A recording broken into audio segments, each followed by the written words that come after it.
La pire décision à prendre est de vouloir arriver à un stade où Dieu est complètement absent de votre vie, car à ce moment, vous n'avez plus rien devant vous, si ce n'est une éternité obscure, désespérée, loin de Dieu, sans aucune assurance, car vous aurez alors rejeté le Dieu vivant. Obéissez à Dieu et laissez-lui toutes les conséquences. Vous devez combattre à genoux. On récolte ce qu'on sème. Et encore plus avec les intérêts. Nous sommes plus grands et plus forts à genoux. Dieu peut remuer ciel et terre pour nous indiquer sa volonté. C'est un Dieu qui vous aime, qui vous a créé et vous propose un plan pour votre vie. Et ce n'est pas tout. Il vous propose un plan éternel pour votre vie, une rédemption et un salut éternel, la vie éternelle. Pourtant, certaines personnes ne sont pas intéressées, elles veulent choisir leur propre mode de vie. Et en conséquence, elles vivent dans la déception et le désappointement résultant de leur mauvaise décision de vivre éloignées de Dieu. Toutefois, lorsqu'on s'y arrête, chaque être humain est une créature unique ne ressemblant à personne d'autre, car Dieu ne fait jamais de clonage. Il nous a tous créés absolument uniques, semblables à nul autre, et de plus, il nous aime tous. Connaissez-vous son plan pour votre vie? Avez-vous pensé au fait qu'il a un plan pour votre vie et qu'il veut que vous suiviez ce plan, car si vous le faites, vous pourrez découvrir le véritable sens de la vie dans toutes ses merveilles. Si je marche à son rythme, je vivrai sa bénédiction. Sinon, je devrais me débrouiller seul. Je serai alors ce que je peux faire sans Dieu. Mais si la sagesse conduit votre vie, vous ne voulez pas vous éloigner de Dieu, ni prendre les décisions de votre vie, grandes ou petites, sans tenir compte de lui, ou en vous contentant de faire une petite prière une fois de temps à autre, ou entretenez-vous l'idée que tout le monde finira par aller au ciel d'une façon ou d'une autre. C'est malheureusement tout à fait faux. Qu'arrive-t-il lorsqu'une personne s'éloigne de Dieu? Nous avons parlé de marcher au rythme de Dieu, ainsi que des conditions et à quoi nous pouvions nous attendre. Ensuite, nous avons vu comment Dieu aide ses enfants dans leurs difficultés. Mais qu'arrive-t-il lorsqu'on prend cette décision de s'éloigner de Dieu, lorsqu'on décide de vivre comme s'il n'existait pas, ou de ne pas marcher à son rythme en ne tenant aucun compte de lui? Nous pouvons ouvrir nos Bibles dans 1 Samuel. Et nous trouverons là un parfait exemple d'un jeune homme qui était très choyé. Il avait tout ce qu'il voulait. Tout allait pour le mieux dans sa vie, mais il a voulu cesser d'obéir à la volonté et au plan de Dieu pour sa vie. Dans le premier livre de Samuel, je ne lirai pas un passage en particulier, car je préfère plutôt survoler avec vous ces chapitres où la vie du roi Saül est consignée. Vous serez alors libre de l'appliquer à votre vie selon le cas. Nous commencerons au 9e chapitre, premier verset, où la Bible nous rapporte qui il était. Il y avait un homme de Benjamin nommé Kish. Il était fils d'Abiel et petit-fils de Séror. Séror était fils de Bécorat et petit-fils d'Aphia, fils d'un Béjamite. C'était un homme fort et vaillant. Tout cela est d'un intérêt limité. Mais écoutez la suite. Il avait un fils du nom de Saül. Voyez comment il est décrit. Celui-ci était jeune et beau. En Israël, personne n'est plus beau que lui, et il les dépasse tous. De la tête, il est plus grand de taille que tous les autres. Aujourd'hui, il pourrait être une vedette de cinéma. Très beau et grand de taille, il attirait l'attention, et les Écritures rapportent les faits suivants au 17e verset, où Samuel, qui était prophète, aperçoit Saül. À cette époque, il n'y avait pas de Bible. Le prophète était l'homme dont Dieu se servait pour faire connaître sa volonté. Au verset 17, quand Samuel voit, Saül le Seigneur lui dit, « Voici l'homme dont je t'ai parlé. C'est lui qui régnera sur mon peuple. » Saül était déjà jeune et beau, et voilà que Dieu fait de lui un roi. Que peut-il demander de mieux? Ensuite, nous apprenons que son fils Jonathan a combattu un poste avancé des Philistins et il les a battus. Mais les Écritures nous rapportent ensuite que c'est le roi Saül qui sonne la trompette. C'est alors que le message se répand que Saül a gagné. Or, ce n'est pas Saül, mais son fils Jonathan. Nous pouvons donc voir dès le début de son règne qu'il a un problème. Et ce problème est l'orgueil. Il n'a pas dit « Mon jeune fils Jonathan est allé combattre les Philistins et il a gagné. C'est moi qui ai sonné la trompette, c'est moi qui ai envoyé le message. » Nous pouvons donc dégager ce principe. Une des ruses du démon, un des pièges les plus efficaces, car beaucoup s'y laissent prendre, et je ne saurais trop insister là-dessus. C'est le piège de l'orgueil. Sans partage. Saül voulait s'approprier le mérite de cette victoire. Mais nous devons bien comprendre que Dieu déteste l'orgueil. Si nous tournons au 11e chapitre du livre des Proverbes pour un moment, nous verrons le piège de l'orgueil. Beaucoup de gens tombent à cause de ce piège de Satan. Ils ne s'en aperçoivent pas, mais lisons ensemble le 11e chapitre de Proverbes au 2e verset. Quand vient l'orgueil, vient aussi l'ignominie. Le déshonneur, l'orgueil peut nous déshonorer en nous faisant perdre la faveur de Dieu dans notre vie. Cela peut arriver autant aux pasteurs qu'aux politiciens ou à n'importe qui d'autre. Cela peut tous nous arriver à chaque stade de notre vie, peu importe qui nous puissions être. Dieu déteste l'orgueil car son seul message est « moi, moi, moi ». C'est pourquoi il est écrit que quand vient l'orgueil, vient aussi l'ignominie. Passons au 16e chapitre pour un moment. Et nous pourrons y lire le 18e verset. Il est écrit « L'orgueil précède le désastre. Et un esprit arrogant précède la chute. » Or, souvent, nous nous arrêtons à la première partie. L'orgueil précède le désastre. Mais ensuite, un esprit arrogant précède la chute. Et lorsque nous élevons nous-mêmes au-delà de ce que Dieu a permis, que nous voulons nous arroger tout le mérite en restant centrés sur nous, tout cela représente un terrible piège et nous devons comprendre où cela peut nous mener. Car l'orgueil n'est pas un péché qui se contente d'habiter seul quand il s'installe dans la vie d'une personne. Elle pense qu'elle peut très bien se débrouiller sans Dieu. Mais vous aurez sans doute remarqué qu'au contact de personnes très orgueilleuses et égoïstes, votre esprit réagit. Il cherche à s'éloigner d'elles. Votre esprit se referme à leur approche. Or, nous devons d'abord noter ceci. L'orgueil est souvent la première étape qui conduit vers un éloignement progressif dans la relation avec Jésus-Christ. On se dirige sur une mauvaise voie. Le second phénomène qu'on remarque alors en s'éloignant de Dieu est de commettre délibérément et volontairement un ou des péchés. Prenons par exemple une personne qui peut être croyante, qui décide délibérément de désobéir à Dieu en connaissant très bien en quoi consiste sa volonté, mais qui agit quand même d'une manière contraire à cette volonté. Non seulement il s'éloigne de Dieu, mais vous me suivez?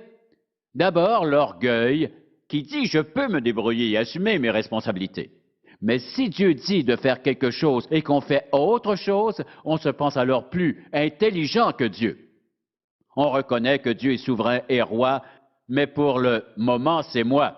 Quand vous et moi décidons de désobéir à Dieu, nous voulons alors lui refuser le droit de diriger notre vie. Hélas, nous nous exposons alors à de terribles conséquences. On ne peut pas pécher en isolation, car nous sommes entourés de nos semblables.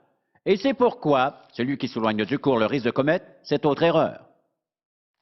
Le Dieu Tout-Puissant nous fait connaître clairement sa volonté. Qu'arrive-t-il si une personne décide de désobéir à un commandement de Dieu? N'est-elle pas responsable? Le prochain texte nous parlera des Amélécites qui étaient ces gens. C'était une tribu nomade et ils vivaient en volant d'autres personnes et en les tuant. Au temps de Moïse, lorsque la nation d'Israël est délivrée de l'esclavage d'Égypte, elle trouve à son entrée dans la terre promise les Amélécites qui l'attaquent. Ils s'en prennent à l'arrière-garde, aux infirmes qui marchent moins vite que les autres, à ceux et à celles qui ne peuvent pas suivre le reste du groupe, et ils les tuent. Dieu promet à Israël qu'un jour, il réglera cette question. Et ce jour semble être venu. À l'époque de Saül, Dieu lui donne ses ordres à ce sujet. Le roi doit les combattre et les exterminer. Tous les Amélécites, du plus petit jusqu'au roi, doivent être tués. Même les animaux doivent être éliminés afin qu'il n'en reste aucune trace. Car ils représentent un danger pour la nation d'Israël et un danger pour les autres peuples. Saül obéit, mais il épargne le roi, qui s'appelle Agag. Et deuxièmement, il vérifie l'état des troupeaux des Amélécites pour garder les meilleures bêtes, et il tue le reste. Il n'obéit pas complètement aux ordres de Dieu. C'est toujours comme cela. Lorsqu'une personne désobéit à Dieu, elle a habituellement une excuse toute prête. Et puisque Saül n'a pas obéi à Dieu, et que l'obéissance partielle est quoi? La désobéissance. Saül se cherche des excuses, et tous les chrétiens désobéissants en feront autant. Par exemple, si Dieu vous dit « Je veux que tu t'éloignes de cette personne », vous pouvez le faire, mais si vous décidez de continuer à l'appeler ou à lui écrire, vous recommencerez très vite à la revoir. Et il existe une quantité d'autres situations où Dieu nous parle très clairement et sans détour.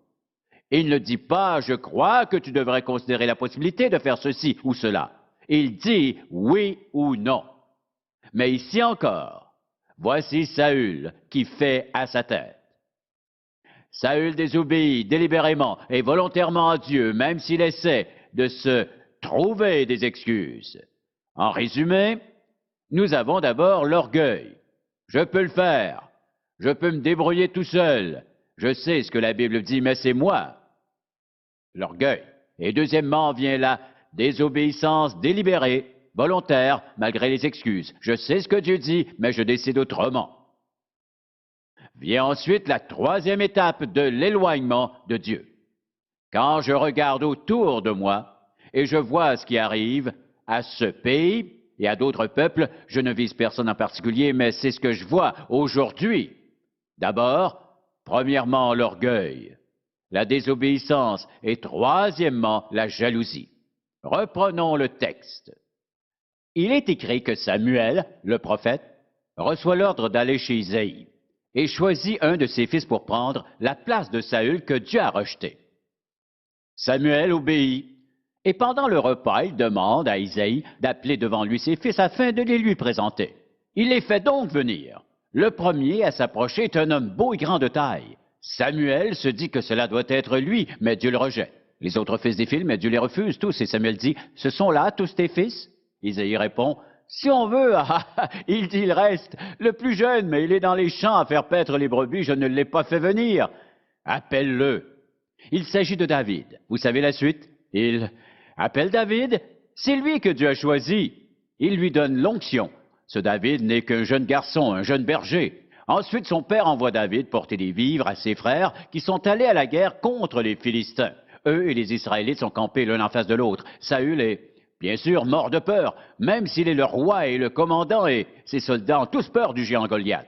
Or, David se présente sur les lieux, il est tout de suite confronté à son frère qui lui dit « Qu'est-ce que tu fais ici? À qui as-tu laissé tes quelques brebis? » C'est une rude façon de lui dire « Retourne t'occuper de ton maigre troupeau. » Mais David va trouver Saül et relève le défi. Le roi lui offre son armure, mais David n'en veut pas. Car il sait que son armure est Dieu, et que son arme est sa fronde, et que l'Esprit de Dieu est dans sa pierre.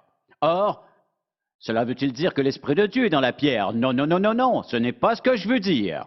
Mais la pierre atteindra son but. David va donc battre et tuer Goliath et devenir un héros. D'abord, Saül est enthousiaste. Il demande que David soit affecté à son service. Il l'invite dans son palais pour qu'il le serve et pour qu'il aille combattre pour lui et aussi pour qu'il joue de la harpe pour lui. Mais il survient un incident fâcheux. Alors qu'il retourne de leur combat contre Goliath, ou plutôt du combat de David contre Goliath, il est écrit au chapitre 18 que lors de leur retour, les femmes célébraient avec des danses, de la musique et des chants, mais ce n'était pas une bonne idée. Les femmes dansaient et elles chantaient les paroles suivantes. Saül a battu ses 1000 et David ses 10 000. On peut imaginer qu'elle soulignait le 10 000. Saül a frappé ses 1000, David a frappé ses 10 000. Et Saül était très irrité, et cela lui a déplu, car il pensait, elle en attribue 10 000 à David, et à moi seulement 1000, il ne lui manque plus que la royauté. Voyons maintenant ce qui est écrit au verset 10. Le lendemain, le mauvais esprit venant de Dieu saisit Saül, qui eut des accès de délire au milieu de la maison. David jouait comme les autres jours. On se rappelle que David jouait de la harpe. Saül avait sa lance à la main. Saül leva sa lance, se disant, je frapperai David contre la paroi. Il voulait tuer David. Mais celui-ci l'évite par 2 fois. Saül décide ensuite d'envoyer David à la guerre. Voici comment il raisonnait. Il se disait, je ne veux pas mettre la main sur lui, mais que la main des Philistins soit sur lui. Il planifie donc d'utiliser les Philistins, ses ennemis, pour tuer David, car Saül a peur de lui. David est très populaire auprès de son peuple. Saül ne veut pas qu'il sache qui le est, mais la jalousie le tue à petit feu. Nous devons comprendre que la jalousie est dangereuse. Peu importe l'objet de cette jalousie, celle-ci peut ruiner des mariages, ruiner des entreprises ou des amitiés, ruiner beaucoup de choses. Saül est très jaloux de David. Son orgueil, sa désobéissance et maintenant sa jalousie le dévorent peu à peu. Ses forces le déchirent de l'intérieur. Non seulement est-il jaloux de David, mais il essaie de le tuer. Il est même prêt à tuer son propre fils Jonathan parce que celui-ci aime David. La jalousie vous détruira. La jalousie dévore, tout comme les termites. Son acide toxique ronge l'âme, le cœur, la pensée et l'esprit. Le mal de la jalousie est tellement insidieux, il vient de l'intérieur, il dévore, il ravage, il détruit. Comme Saül, toute personne qui tombe dans le piège de la jalousie ne peut plus se concentrer. Elle ne peut plus prendre de sages décisions. Sa pensée n'est alors plus fixée sur Dieu. Elle ne passe plus de temps à lire la Bible, elle ne passe plus de temps à prier, sinon elle confesserait son péché devant l'Éternel Dieu Tout-Puissant. Mais il n'y a aucune repentance en elle, même si elle prétend le contraire, car il n'y a aucune évidence qu'un changement s'est produit. Pour revenir à Saül, son éloignement a commencé avec l'orgueil, ensuite la désobéissance volontaire, enfin la jalousie qui le ronge au point de ne plus prendre de sages décisions. Vient ensuite sa 4e erreur. En s'éloignant de Dieu, une personne cherchera conseil là où elle ne doit pas le faire. Elle s'écarte du plan de Dieu. Saül s'adresse alors à une sorcière, une enchanteresse ou une magicienne. Il ordonne à ses hommes de lui trouver une telle personne. Voyons son processus d'éloignement. Il essaie de prier, mais Dieu ne répond pas. C'est écrit au chapitre 28. Dieu ne répond pas à ses prières, ni par les songes, ni par les prophètes, ni par l'Urim et le Tumim que les prêtres utilisaient pour connaître la volonté de Dieu. En passant, Samuel est mort à cette époque. David est parti, et Dieu ne répond plus à ses requêtes de prière. Or, beaucoup de gens aujourd'hui se trouvent dans le même pétrin que Saül. Ils ont décidé de vivre leur existence comme bon leur semblait, de faire comme ils voulaient, mais il vient un temps dans la vie où ils ne prient plus, ne savent plus comment. Ils ne sont plus certains de croire en Dieu. Ils n'ont plus d'amis, plus de proches, plus de réputation, ils n'ont plus rien qui ait une importance éternelle. Ils peuvent avoir beaucoup de biens matériels. Ils peuvent avoir accumulé beaucoup d'argent, mais ils sentent un vide dans leur cœur, car Dieu est absent. Ils prient Dieu, mais ils refusent d'écouter, de répondre à leurs prières. Et ils ont de sérieux problèmes. Et le roi Saül est rendu à ce point. Ces hommes trouvent cette femme et il part la consulter. Elle connaît naturellement la loi du pays. Car la loi d'Israël prescrit par 3 fois dans l'Ancien Testament de détruire les sorciers, ceux qui disent la bonne aventure, comme nous le dirions, et les devins. Ils ne doivent pas être laissés en vie, et cette femme le sait. Elle lui dit, pourquoi cherches-tu à me tendre un piège? Mais Saül lui jure que la faute ne retombera pas sur elle. Elle découvre éventuellement qu'il est le roi Saül. Ce dernier lui demande alors de faire monter quelqu'un des morts afin qu'il puisse lui parler. J'expliquerai pourquoi dans un instant. Elle fait monter quelqu'un. Elle parvient alors à faire monter Samuel. Cette femme est alors très surprise de le voir monter. Et Saül lui demande, « Quelle figure a-t-il » La femme répond, « C'est un vieillard enveloppé d'un manteau. » Samuel dit à Saül, « Pourquoi m'as-tu troublé en me faisant monter ?» Saül répondit, « Je suis dans une grande détresse, les Philistins me font la guerre et Dieu s'est retiré de moi. Mais je vous pose la question. Cette femme a-t-elle réellement fait monter Samuel le prophète? Et la réponse est non.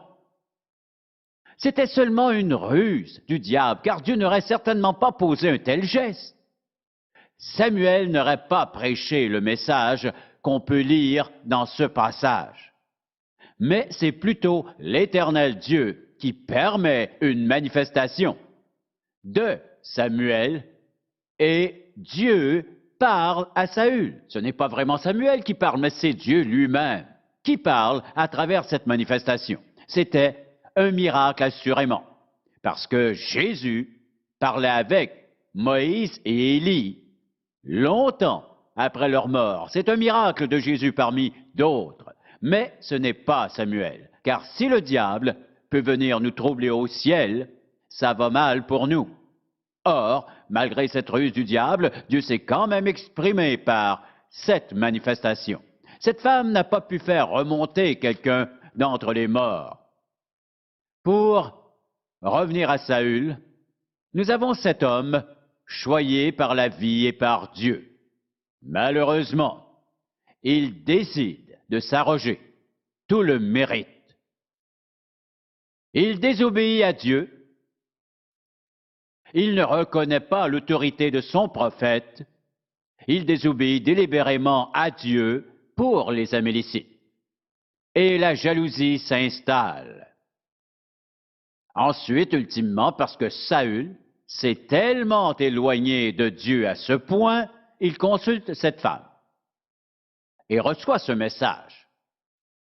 Car de toute façon, tout est fini pour Saül, comme on peut le voir au chapitre 31 du premier livre de Samuel, verset 1.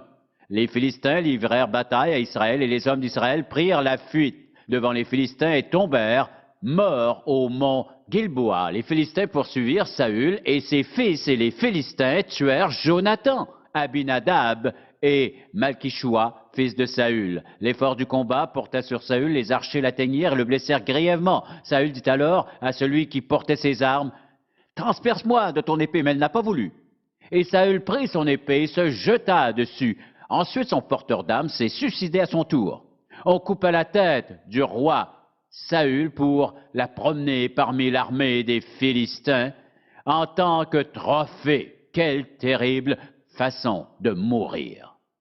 Et vous, connaissez-vous Dieu personnellement? Si vous n'avez pas reçu Jésus-Christ en tant que sauveur, vous n'êtes pas un chrétien. Réalisez-vous que vous commettez de l'idolâtrie? Vous dites que vous n'adorez pas d'idole. Je vous pose la question. Si Dieu, le Père, par son Fils Jésus-Christ, n'est pas le Dieu de votre vie, vous avez décidé d'être le Dieu de votre vie. Je décide de ce que je fais. Je décide qui je suis. Je décide où je vais. Je décide comment je dépense mon argent. Je décide qui j'aime. Je décide qui je veux voir. C'est de l'idolâtrie. Vous n'aimez pas entendre cela? Je suis désolé, mais c'est mon devoir de vous le dire. Car voici où vous en êtes. Vous avez décidé de vivre séparé de Dieu. Vous dites, non, non, non, je prie Dieu, mais même si vous priez, vous savez que Saül priait, mais que c'était inutile, parce qu'il vivait dans la désobéissance à l'égard de Dieu. Beaucoup d'autres personnes pensent, même si je ne suis pas chrétien et que je ne lis pas la Bible et tout cela, je crois quand même en Dieu et Dieu écoutera ma prière. Aucun verset dans toute la Bible ne défend ce point de vue. Je ne critique pas.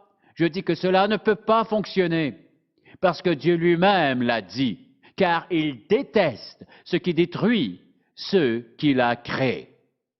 Voulez-vous réellement vivre? Reconnaissez le Dieu vivant par son Fils Jésus-Christ.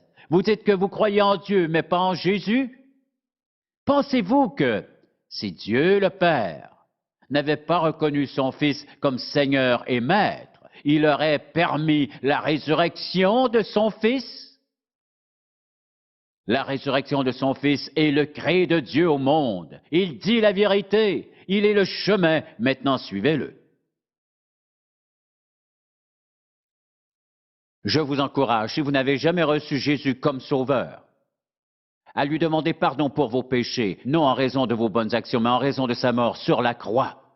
Il est mort en versant son sang pour nous, afin que vous et moi puissions ensemble marcher au même rythme que lui et expérimenter la vie à son meilleur, que nous puissions avoir cette vie qu'il réserve pour ses enfants. Et je vous encourage à sonder votre vie, que vous soyez croyant ou non, en vous demandant, l'orgueil est-il présent dans mon cœur? Existe-t-il des aspects de ma vie où je sais que je désobéis à Dieu en me cherchant des excuses? Tout le monde le fait. Personne n'est parfait. Tous mes amis en font autant. Pourquoi s'en faire? Tous les chrétiens ne sont pas des saints. Nous sommes tous d'accord que nous ne sommes pas parfaits, mais nous sommes quand même saints. Cessons de nous chercher des excuses. Au-delà des excuses, une seule chose importe vraiment. Quand admettrez-vous que la Bible est vraie? En vivant dans l'obéissance et en observant Dieu bénir votre vie. Vous n'avez qu'à demander. Il ne vous forcera pas. Dieu vous invite d'un amour si fort qu'il a laissé son Fils se faire crucifier pour vos péchés afin de prouver à quel point il vous aimait réellement, peu importe qui vous êtes. Père, nous voulons te remercier pour ta patience, ton amour et ton pardon. Nous voulons te prier aujourd'hui que ton esprit prenne ce message et l'enracine profondément dans chaque cœur. Je prie, Père, que toute personne qui écoute, peu importe où elle est, puisse se demander si elle est croyante. Est-ce que ces symptômes d'éloignement sont présents en moi? Et si elle n'a pas reçu Jésus-Christ, qu'elle se pose la question, où mon mode de vie actuel me mènera-t-il? Car chaque action a ses conséquences. Permets-leur, Père Tout-Puissant, d'être honnête et décider de te faire confiance. Au nom de Jésus, Amen. Pour obtenir plus d'informations sur les ministères en contact ou pour savoir comment entretenir une relation personnelle avec Jésus-Christ, composez notre numéro de téléphone ou écrivez-nous en utilisant l'adresse sur votre écran. En contact avec Charles Stanley a été réalisé par la grâce de Dieu et la fidélité de nos partenaires de ministère à travers le monde.